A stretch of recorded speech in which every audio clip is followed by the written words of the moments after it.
welcome to a brand new episode of Ask Joy. Today I have I'm presenting to you a client's case study. They are basically HDB upgraders, both have a fully paid HDB, intending to upgrade to a 2 million condo, and they met with some roadblocks, okay? Why I want to share this is because this is a rather straightforward case for me, because I have handled a lot more complex cases.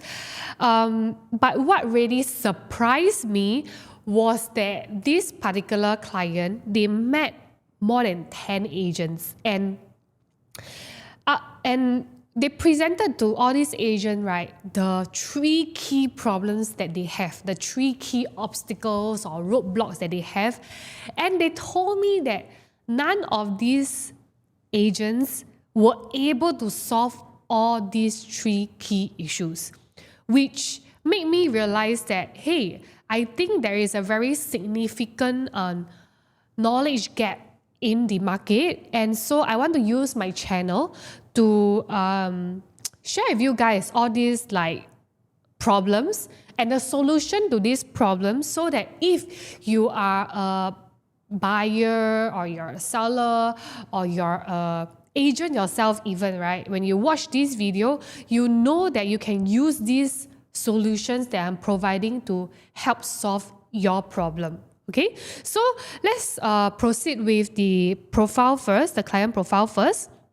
Okay, so as I said, right, this is a Singaporean couple. They are both 55 years old. They have a fully paid HDB and they want to upgrade to a 2.2 million resale condo. Okay, so let's look at what their key issues or the problems they have. Problem number 1. I do not have enough money to pay the excise fee and buyer's stamp duty for the private property first. Okay. Of course, I guess when if you are Asian yourself, right, you probably think that, hey, surely cannot do already because you don't have the funds to go and pay the excise fee and the buyer's stamp duty for your next purchase. Either that or these HDB upgraders just wait for the sale of their house to be done and wait for the cash proceed, right? And frankly, this couple, it's not that they do not have money, but their money are kind of locked into some particular investment that they can't cash out right now because the penalty is quite heavy. So this is their main issue. Okay, so how do we solve that? But before I share with you guys how to solve it, right, let me just explain the technical aspect of it first, all right? Usually for a HDB upgrader, if you're currently selling your HDB, you would know that the procedure is that first you will receive a 1,000 option fee from your buyer, and then they would have 3 weeks to decide whether or not they want to exercise the unit. If they do decide to exercise the unit, it will be a $4,000 exercise fee. And after the exercise fee, right, you guys will proceed to submit the resale application and then the completion. So for this couple themselves, right, they just issued the OTP for their house. So currently they are waiting to exercise, and they also spotted a unit that they like.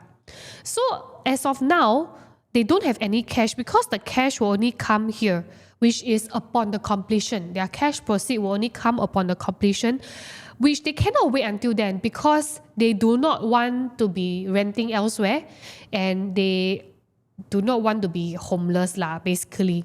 So in this case, what they can do or what you can do if you are facing this issue is the solution for you is this thing called, not this thing this bank. It's called Citibank. Okay, so Citibank is the only bank in the market right now that that is able to help you fork out the excise fee, right, and the buyer's stamp duty for your new purchase, for your private resale condo, this is part of their bridging loan package. Bridging loan. So if you do sign a bridging loan with them, they are able to help you to fork out this exercise fee as well as the buyer's stamp duty. Of course, there are conditions that you need to fulfill, right? But this is the solution to that. There are a few conditions. If it fits your current situation, you might want to consider this. The first terms and condition is that the option period for your private purchase, right, has to be 6 weeks instead of the usual 2 weeks because the bank needs time to process this. And the second one is that the bridging loan's interest rate as of now is around 4.25 per annum. So if you do take their bridging loan package, right, you can see that the interest rate is significantly higher than the normal interest rate we have right now, which is around 2.5. Right now is as low as 2.1-ish. So this is the second factor you would want to take into consideration when doing your calculation for your P&L, right?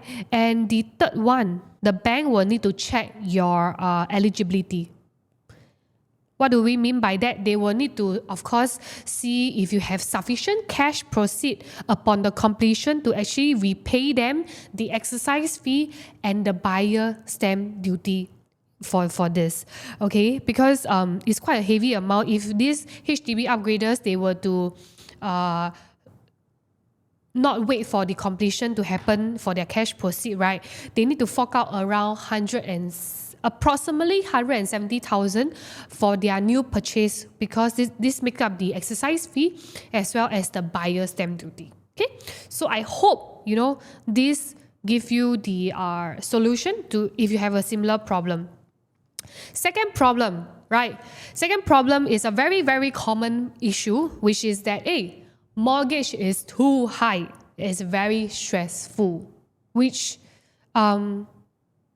understandable, right? And but of course, if you really want to buy the particular property, be it for asset progression or to be near a kid's school, whatever the reason is, right?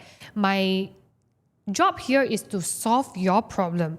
And so currently, after selling their HDB, the HDB they have on hand, minusing off the finances, right? They have a total of 1.188 million cash and CPF on hand. I did a quick math for them. If they were to buy a 2.2 mil property, all they need is 1.182 million. So in this case, you can see that actually the funds are quite seamless, right? They have sufficient to actually upgrade from their current HDB to a 2.2 mil property without touching their personal savings.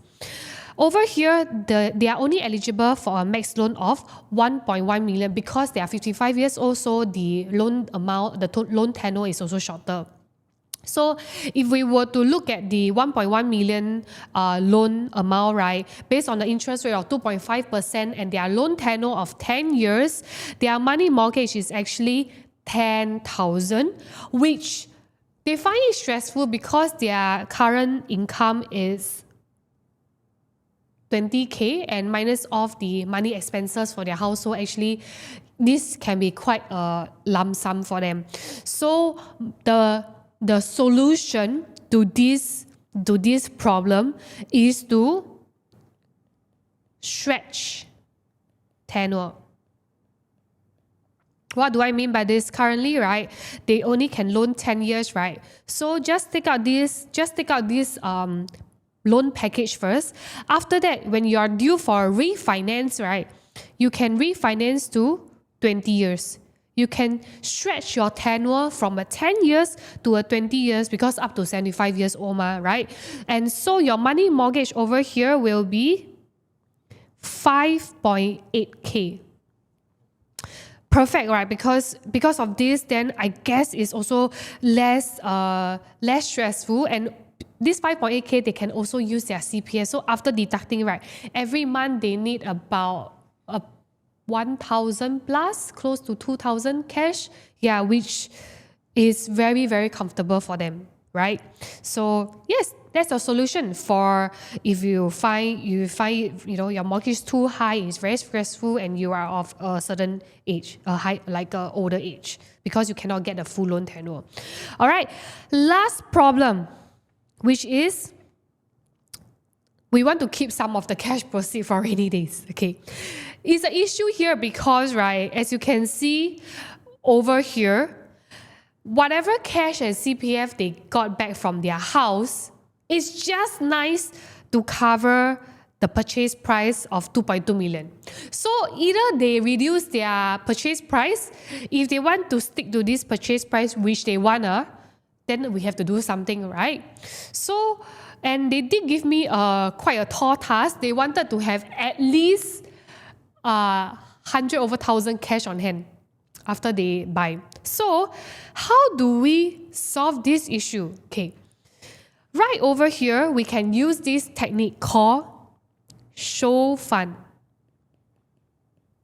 Show fund is also known as unpledged, right?